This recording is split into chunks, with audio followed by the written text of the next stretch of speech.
warahmatullahi wabarakatuh. Waalaikumsalam warahmatullahi wabarakatuh. Selamat pagi Ibu. Selamat pagi juga. Izin saya sebentar mengganggu waktu Ibu dalam aktivitas. Kaitannya saya di sini Tatang Nurain Salim, calon guru penggerak angkatan 8 dari Kabupaten Tasikmalaya. Mohon bantuannya kepada Ibu kaitannya dengan tugas di LMS modul 3.1 pengambilan keputusan berbasis nilai-nilai kebajikan sebagai pemimpin. Sebelum melanjutkan, barangkali Ibu bisa memperkenalkan diri, Bu. Silakan. Baik Bapak, bismillahirrahmanirrahim. Assalamualaikum warahmatullahi wabarakatuh. Perkenalkan, saya Dasia, Kepala SDN Sindang Jaya, Kecamatan Cikalong, Kabupaten Tasikmalaya. Ya Bu, terima kasih Ibu. Ibu kaitannya dengan Ibu sebagai kepala sekolah, tentunya Ibu banyak sekali ataupun pernah menghadapi berbagai masalah, situasi dan kasus yang kaitannya dengan dilema etika ataupun rujukan moral. Yang artinya dilema etika itu berbenturan antara benar dan benar. Nah, tentunya sering terjadi ya Bu. Barangkali Ibu bisa berbagi kasus dulu dengan saya, Bu. Iya, baik Bapak, tentang pengambilan keputusan yang sudah Bapak utarakan barusan, baik dilema etika ataupun rujukan moral, tidak mungkin tidak kita hadapi dalam pelaksanaan tugas sehari-hari. Tentu hal itu akan kita alami, termasuk secara pribadi saya pun mengalami hal itu selama dalam pelaksanaan tugas di sekolah ini, gitu Bapak.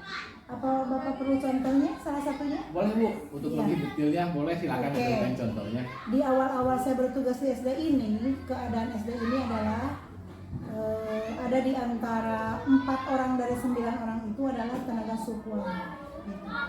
Salah seorangnya adalah sukuan PAI. Nah, dengan beragam keadaan yang menurut saya perlu dibantu secara ekonomi, ketika dia mendapatkan kesempatan untuk PPG dan berhasil lulus, maka honorariumnya harus ditiadakan di BOS itu, karena terdapat di aturan BOS guru yang sudah mendapatkan tunjangan profesi tidak lagi berhak mendapatkan honor dari BOS. Nah, ketika itu jika saya hentikan honornya, maka dia akan kehilangan penghasilan, sebagian penghasilan. Ya. Kalau saya teruskan untuk diberi honor, saya menyalahi aturan. Seperti itu Pak. Disitulah terjadi dilema bagi saya antara tidak tega menghentikan honornya, kemudian juga tidak mungkin saya menyalahi aturan. Gitu Bapak. Itu salah satu. Ya Bu, terima kasih. Jadi merupakan salah satu dilema etika ya dari Ibu. Di lain pihak ingin membantu tenaga sukuan untuk kesejahteraannya, di lain pihak akan berbenturan dengan aturan. Terima kasih Bu. Jadi selama ini bagaimana Ibu menjalankan pengambilan keputusan di sekolah Ibu, terutama untuk kasus-kasus di mana ada dua kepentingan yang sama benar atau sama-sama mengandung nilai-nilai kebajikan seperti yang tadi dicontohkan oleh Ibu itu. Nah, yang pertama saya tentu menganalisis hal-hal yang sekiranya tidak berbenturan dengan aturan, supaya apa yang dia peroleh itu tetap dapat diterima dan halal berkah buat dia karena tidak melanggar aturan, gitu Pak. Yang saya lakukan, boleh ya langsung ke solusi. Saya tuh memberikan tugas tambahan di luar tugas yang sudah selama ini dilaksanakan, sehingga honornya tersebut tetap diterima, tetapi peruntukannya berbeda, gitu Pak. Misalnya ketika ada event-event pendidikan agama Islam, porsi dia di hal-hal itu sesuai dengan kompetensinya ditambah. Kemudian di hari-hari rutin, kegiatan rutin yang menyangkut pembiasaan berhubungan dengan pendidikan agama Islam, dialah yang menjadi penanggung jawab besarnya. Nah, dari penambahan tugas-tugas tersebutlah sehingga honornya tersebut tidak saya lepaskan. Itu Pak. Ya Bu, bijak sekali ya Bu. Jadi di Masya lain Allah. pihak dilema etika dapat Ibu ambil sebuah keputusan. Namun setelah tadi sampaikan, barangkali ada langkah-langkah Bu secara khusus atau prosedur seperti apa yang biasa Ibu lakukan. Nah,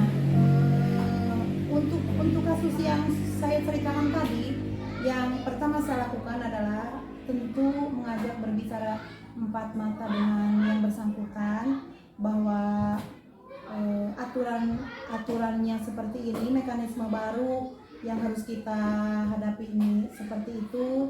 Kemudian namun masih bisa kita siasati dan tidak menyalahi aturan sehingga dia pun bisa bekerja dengan tenang.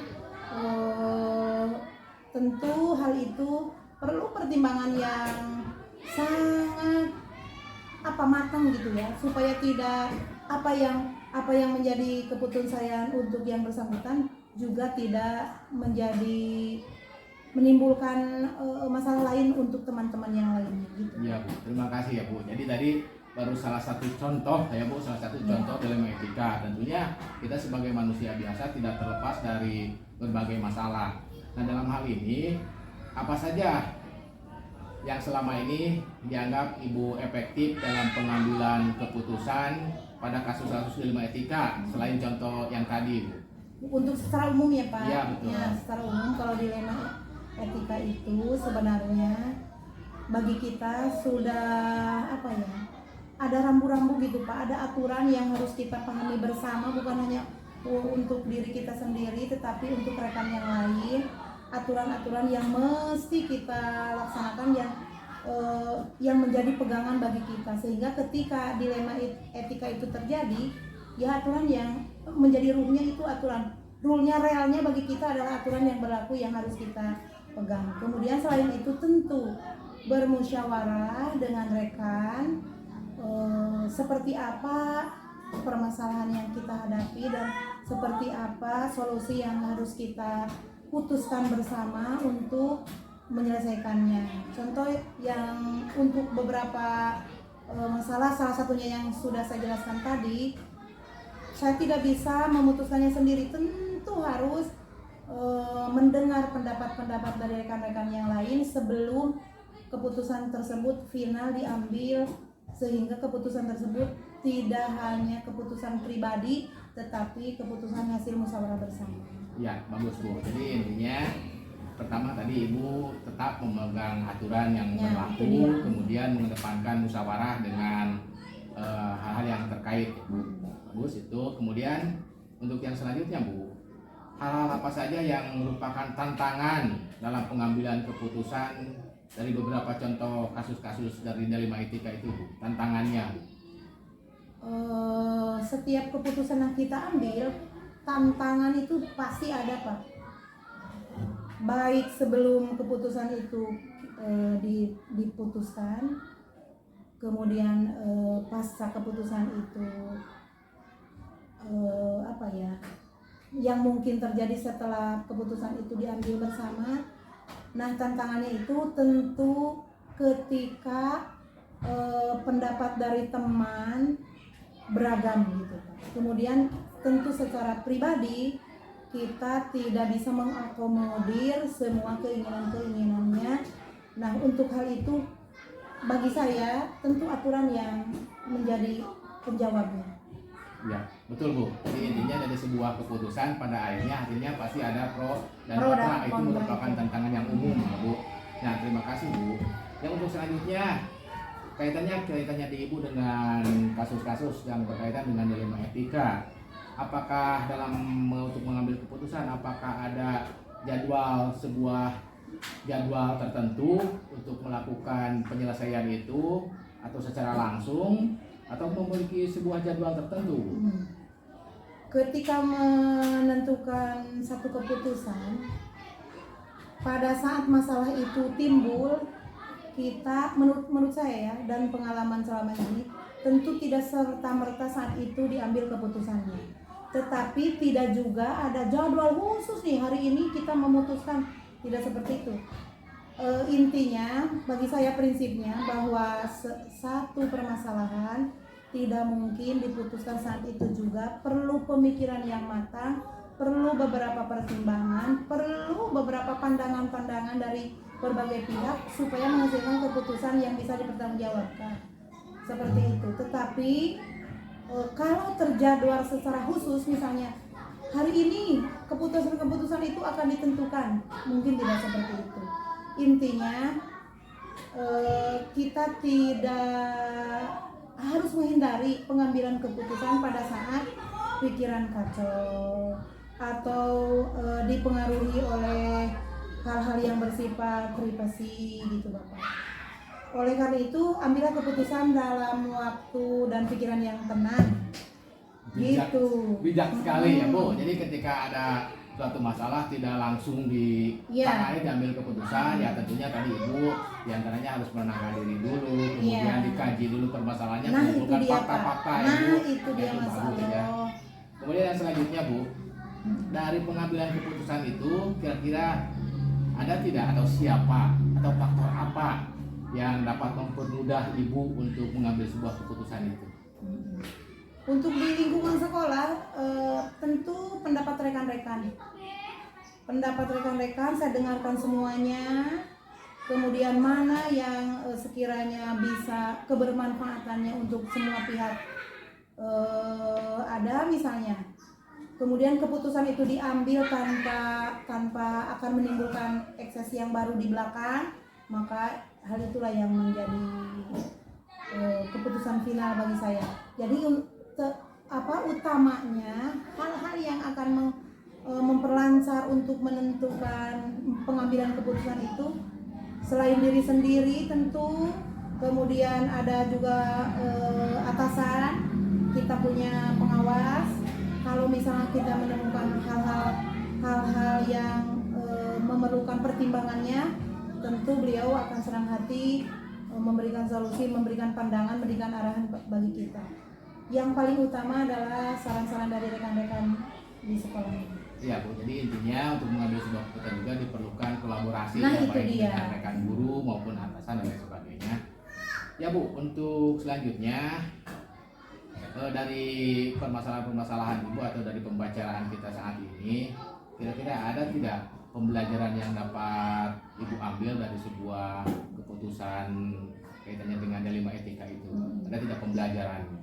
Banyak sekali Pak tentu. Ini dari obrolan kita aja nih. Kita tuh sebenarnya mengingatkan diri sendiri gitu ya Pak, bahwa dalam setiap pengerjaan tugas tentu ada hal-hal yang kadang di luar pikiran kita gitu Pak. Itu yang namanya dilema itu. Nah pembelajarannya tentu kita harus berpikir bijak, kemudian menentukan keputusan yang siap dipertanggungjawabkan, tidak mengambil keputusan dalam situasi yang gerasak-gerusuk, perlu ketenangan, perlu pertimbangan, perlu musyawarah yang baik dengan teman-teman tim gitu ya, kalau bisa dibilang tim. Perlu kerjasama, perlu segala-galanya sehingga apa yang kita putuskan memang bermanfaat bagi semuanya dan memang keputusan yang harus bisa kita pertanggungjawabkan. Semuanya tentu bermuara demi kebaikan anak-anak didik kita. Ya betul Bu, jadi intinya dari semua itu banyak sekali pembelajarannya dan bermuara pada kemanfaatan banyak, terutama untuk keberpihakan pada peserta didik Bu. Terima kasih Bu atas waktunya pada kesempatan ini. Kita meskipun wawancara ataupun sharing di sini, ternyata di sini juga ada pembelajaran buat saya, buat Ibu. Dan sekali lagi saya ucapkan terima kasih. Sama-sama. Semoga kebaikan Ibu dan untuk SD Sindang Jaya ini semakin maju ke depannya Bu. Amin. Terima kasih Bu. Sama-sama Bapak. Assalamualaikum warahmatullahi wabarakatuh. Waalaikumsalam warahmatullahi wabarakatuh.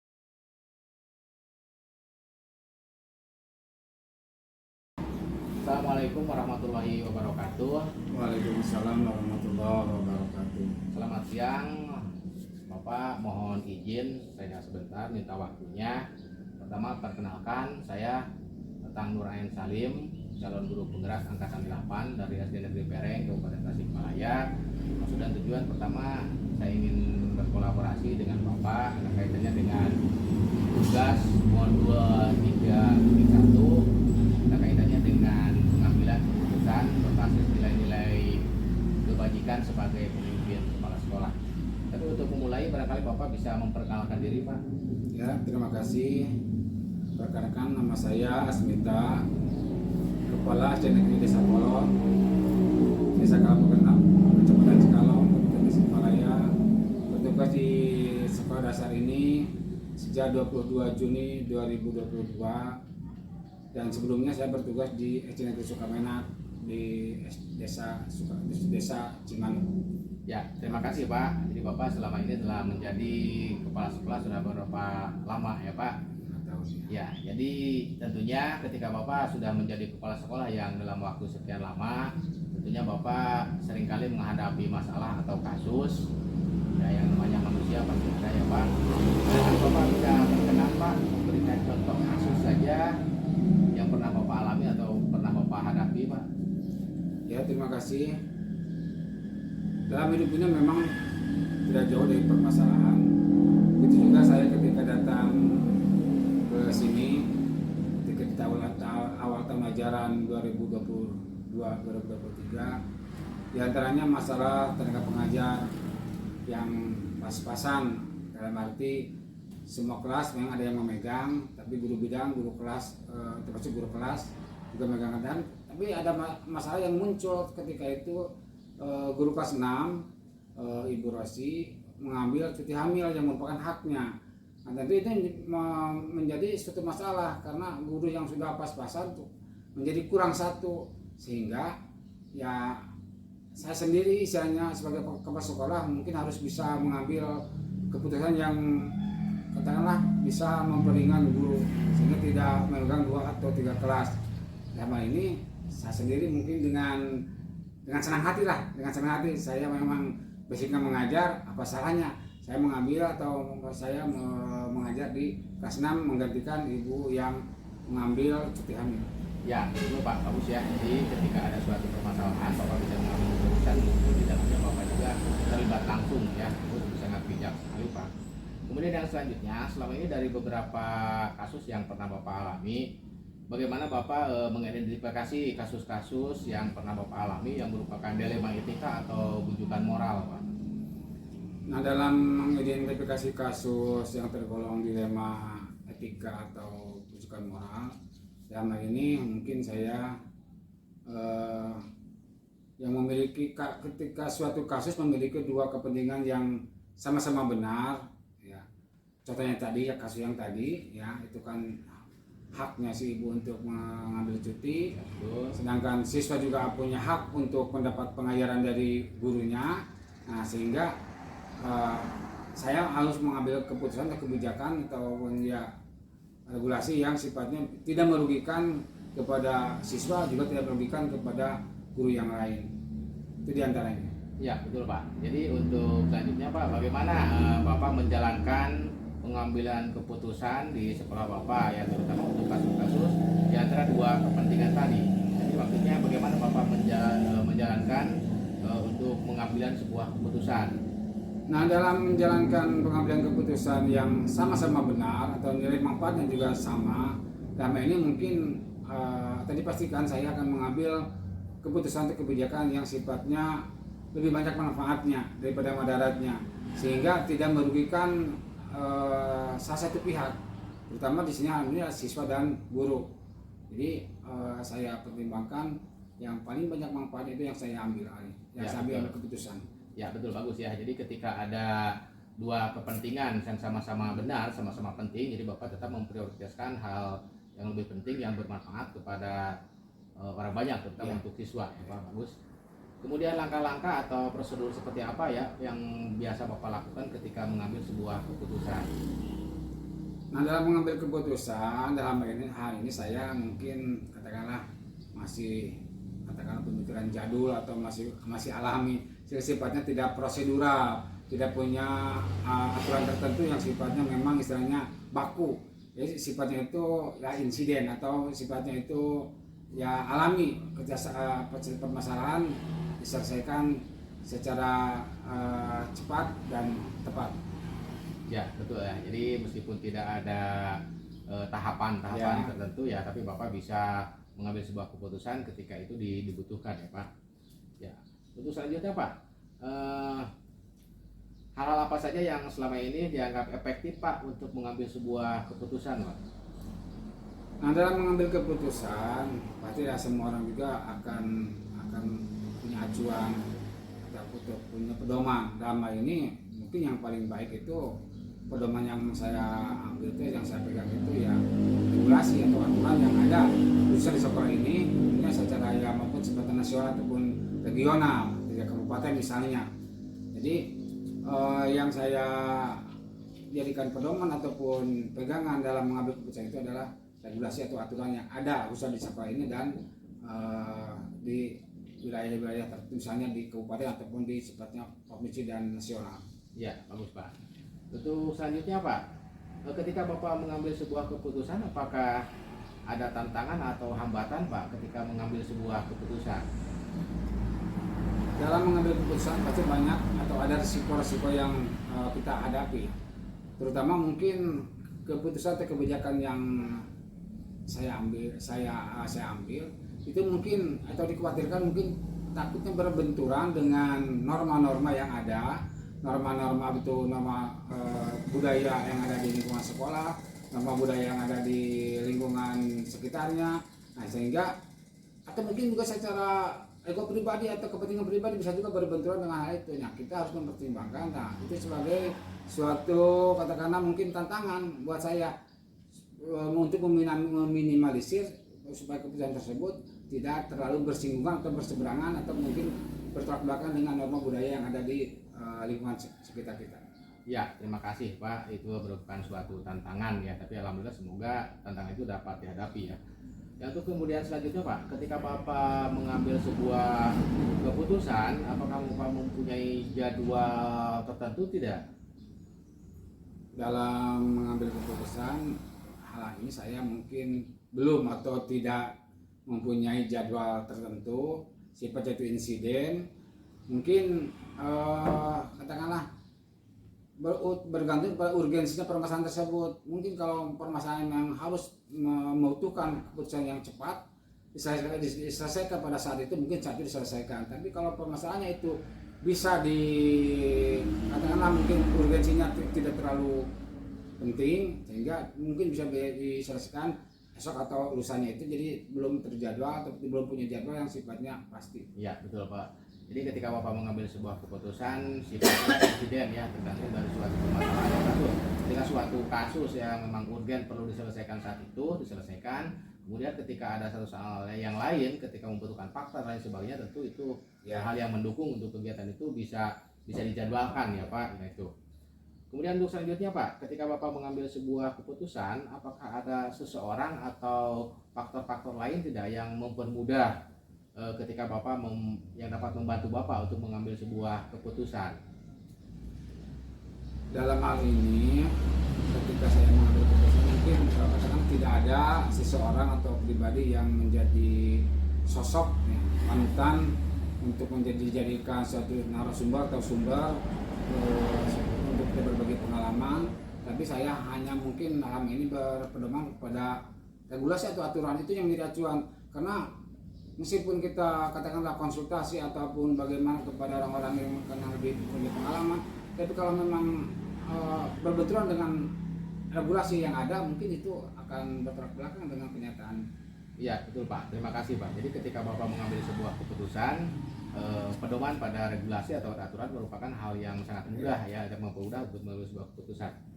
Kemudian yang selanjutnya Pak, dari sekian banyak permasalahan atau keputusan yang Bapak ambil, apakah ada pembelajaran apa yang dapat Bapak petik Pak dari pengalaman ketika Bapak mengambil sebuah keputusan itu? Setiap permasalahan yang kita hadapi pasti itu ada manfaatnya atau mungkin juga ada pembelajarannya buat kita semua. Dalam hal ini tentu yang bisa saya ambil itu dalam kematangan kita untuk mengambil keputusan, mempertimbangkan dalam mengambil keputusan sehingga bisa meminimalisir benturan ataupun katakanlah bertentangan dengan baik itu kepentingan pribadi ataupun regulasi yang ada. Itu yang mungkin bisa kita ambil manfaat dari kasus-kasus yang pernah saya alami. Ya betul Pak. Jadi intinya kita semua bisa belajar dari sebuah pengalaman, termasuk ketika Bapak menemukan suatu kasus, menemukan suatu keputusan, itu merupakan suatu pembelajaran. Terima kasih Bapak atas waktunya. Semoga kita berdoa dan berharap lah semoga Bapak juga sehat. Amin. Kemudian untuk SD Negeri Desa Kolot untuk kedepannya di bawah pimpinan Bapak semakin maju, semakin berkembang Pak. Terima kasih Pak atas waktunya. Rupanya sekian Pak. Assalamualaikum warahmatullahi wabarakatuh. Waalaikumsalam warahmatullahi wabarakatuh.